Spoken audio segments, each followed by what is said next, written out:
अगला सवाल ये है कि नाबालिगियत के ज़माने में किसी का माली या जिस्मानी नुकसान किया हो तो अब क्या ज़िम्मेदारी है। देखें, नाबालिगी में इंसान से हकीकतन बहुत सारे इश्तबाहात और गलतियां होती हैं। कभी स्कूल के ज़माने में किसी की चीज़ उठा ली, किसी का कुछ खा लिया, किसी को मार दिया, धक्का दे दिया, वो गिर गया, घुटना छिल गया, सब याद आना शुरू होगा आप लोगों को आहिस्ता आहिस्ता, दुरुस्त।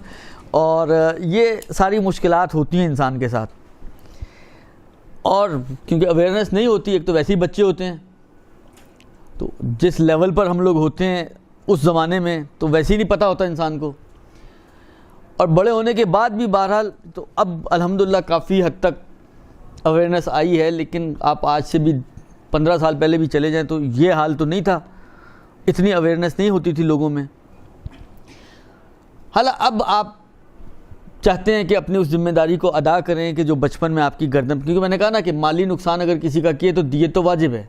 अगर आपने किसी को धक्का दिया, कोई गिर गया, छिल गया, कट गया, हड्डी टूट गई, बिलाखिर कोई भी उसका नुकसान हुआ, जिस्मानी तौर पे नुकसान हुआ, लड़ाई झगड़े में आपने 2-4 मुक्के मार दिए, किसी के दांत तोड़ दिया, किसी का जबड़ा हिला दिया, बिलाखिर कुछ ना कुछ जो भी नुकसानात किए हैं इनकी दियत वाजिब है। बाज़ ख़वातीन टीचर थीं, तो टीचर तो हमारे यहाँ बेताज बादशाह होता है, दुरुस्त। जबकि शरीयत, जो शरीयत बाप को और माँ को मारने की इजाज़त ना दे तो टीचर को कहाँ से देगी। लेकिन मैंने कहा ना बेताज बादशाह, तो अब याद आ रही हैं वो चीज़ें कि जी हमने किसी बच्चों को मारा था या बच्चों का नुकसान किया था, तो अब क्या किया जाए। सवाल यह है कि किया क्या जाए। देखें, इस किस्म के जितने भी मवारिद हैं जहाँ पर आपने किसी का नुकसान किया हो, चाहे माली चाहे जिस्मानी, दुरुस्त, और अब आप उसको कंपनसेट करना चाहें तो 2 सूरतें हैं। या तो हमें पता है कि हमने किसका नुकसान किया था या नहीं पता, दुरुस्त। अगर तो हमें नहीं पता कि किसका नुकसान किया था, इसकी भी 2 सूरतें हैं। ये पता है कि कितना नुकसान किया था या ये भी नहीं पता, दुरुस्त। ये भी नहीं पता कि किसका नुकसान किया है और ये भी नहीं पता कि कितना नुकसान किया है, एक सूरत। दूसरी सूरत, ये तो नहीं पता कि किसका नुकसान किया है, लेकिन ये पता है कि मसलन 100 रुपये उसके हमने ज़ाया किए थे, या उसको मारा था जिसकी वजह से उसका खून निकला था। फ़र्ज़ करें, हालांकि एक मिसाल बना रहा हूँ, एक्चुअल फिगर नहीं है, बिल फ़र्ज़ उसकी 10,000 रुपये दियत मेरी गर्दन पर आ गई जो मैंने उसको नहीं दी, दुरुस्त। किसका है नहीं मालूम, लेकिन ये फिगर मालूम है कि 100 रुपया, 200 रुपये, 500 रुपये, 1000 रुपये, 10,000 रुपये, ये मैंने उसका नुकसान किया था। तो इस सूरत में अगर उस शख्स के मिलने से भी हम मायूस हों, तो ये नहीं मालूम, लेकिन बात औक़ात होता है कि ढूंढेंगे तो पता चल जाएगा, नहीं पता चल सकता, इतना ज़माना गुजर गया, जगह चेंज हो गई, इलाके चेंज हो गए।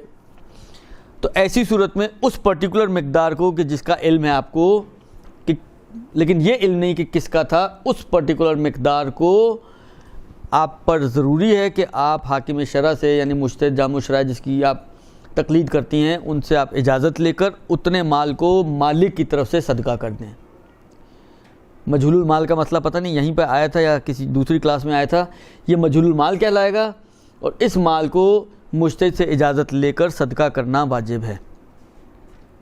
ये एक फ़र्ज़ कि हमें नहीं मालूम किसका था, लेकिन ये मालूम है कितना था। दूसरा फ़र्ज़, ये तो नहीं मालूम किसका था, लेकिन और ये भी नहीं मालूम कि कितना था, लेकिन इतना इजमाली तौर पे मालूम है कि बहरहाल बहुत शरीफ तो नहीं थे हम, दुरुस्त। तो नुकसान तो हमने किए। आते हैं बाज़ लोग, आगा साहब वो जिस ज़माने में हम बच्चे थे, मोहल्ले में रहते थे, वो केरियाँ तोड़ के खाई हुई हैं, या मतलब पता नहीं इस किस्म की जो हरकतें बच्चे करते हैं। किसी के घर में बादामों का दरख्त हो तो बादाम तोड़ के खाए हुए हैं। अब क्या किया जाए। तो ये मालूम है कि ये भी नहीं मालूम कि किसका था और ये भी नहीं मालूम कि कितना था। इस सूरत में बहरहाल अगर ये तो मालूम है कि नुकसान किया है लेकिन कितना नहीं ये मालूम, तो इतना आपको बहरहाल सदका करना पड़ेगा कि जिसमें आपको ये इत्मीनान हो जाए कि जो मेरी गर्दन पे था वो अदा हो गया। हालांकि फ़र्ज़ करें आप कहेंगे यार 3,000 तो थे ही थे, उससे ज़्यादा का नहीं पता, लेकिन 3 से तो कम किसी सूरत नहीं थे, तो ये 3,000 तो आपको सदका करने ही पड़ेंगे। दुरुस्त, ये हो गई 2 सूरतें। बस ये वो सूरतें हैं कि जहाँ पे हमें नहीं मालूम कि शख्स कौन था। दूसरी सूरत ये थी कि ये मालूम है कि शख्स कौन है, इसमें भी यही 2 सूरतें बनेगी कि मिकदार मालूम है या मिकदार मालूम नहीं है। इसमें निस्बतन आसान है इस एतबार से कि चाहे मिकदार मालूम हो चाहे मिकदार मालूम ना हो, क्योंकि शख्स मालूम है, आप शख्स के पास जाएं, जाके या तो उससे मुसालहत करें या उससे माफ़ी मंगवाएं कि माफ़ कर दे, या फिर यानी 2 में से कोई एक काम करना पड़ेगा, या उसको किसी तरह से राज़ी करें बिलाखिर, या माफ़ करवा लें या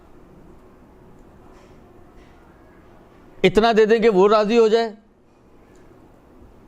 या फिर मुसालहत कोई दरमियानी रास्ता निकालें, कुछ ले दे के कोई एक मुफाहमती फ़िगर बनाएं और फिर वो उसको देकर उसको अपनी जान छुड़वा लें। तो ये चंद सूरतें बनती हैं।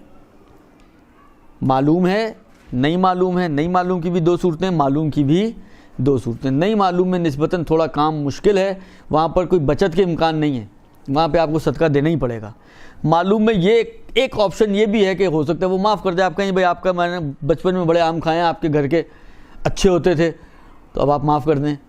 हो सकता है कोई माफ़ कर दे, कोई कहे नहीं जी तुमने बड़ा नुकसान किया तो ये पैसे भरो, पैसे भरने पड़ेंगे। खुलासा ये कि इसमें एक ऑप्शन बहरहाल ये होता है कि आपको माफ़ी मिल जाए और आपकी जान बग़ैर कुछ दिए ही छुट जाए। ये नाबालगी के ज़माने में की गई हरकतों का नतीजा। बिरहमतिका या अरहमर राहिमीन व सल्लल्लाहु अला मुहम्मद व आलिहि